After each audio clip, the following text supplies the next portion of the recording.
వరద సహాయక చర్యలను పరిశీలిస్తున్న ఆంధ్రప్రదేశ్ ముఖ్యమంత్రి చంద్రబాబు నాయుడుకి పెనుముప్పు తప్పింది. జస్ట్ 3 అడుగుల దూరంలో ట్రైన్ ఆగిపోవడంతో ప్రమాదం తప్పినట్లయింది. అసలేం జరిగింది? పూర్తి వివరాలు తెలుసుకుందాం. భారీ వర్షాల కారణంగా పొంగిన వరదలు ఇంకా విజయవాడను వీడలేదు. పలు ప్రాంతాల్లో ఇప్పటికే బుడమేరు వరద ప్రవహిస్తుంది. దీంతో ఇప్పటికీ సహాయ కార్యక్రమాలు కొనసాగుతున్నాయి. ముఖ్యమంత్రి చంద్రబాబు నాయుడు సైతం ఈ సహాయక కార్యక్రమాలను పరిశీలిస్తున్నారు. ఈ క్రమంలో స్వయంగా క్షేత్రస్థాయిలో పర్యటిస్తున్నారు.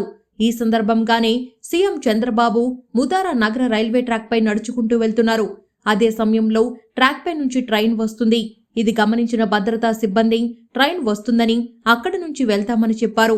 మరో విషయాన్ని గమనించిన చంద్రబాబు కార్యకర్తలు లైన్మెన్ ను అలర్ట్ చేశారు. అతను ట్రైన్ కు ఎర్ర జెండా ఊపడంతో ట్రైన్ స్లో అయింది. చంద్రబాబు భద్రతా సిబ్బంది ఆయన చుట్టూ సరౌండ్ అయ్యారు. చీఫ్ సెక్యూరిటీ ఆఫీసర్ మధుబాబు కూడా చంద్రబాబు వెన్నంటే ఉన్నారు. ట్రైన్ సరిగ్గా 3 అడుగుల దూరంలో ఆగిపోయింది. దీంతో భద్రతా సిబ్బంది ఊపిరి పీల్చుకున్నారు.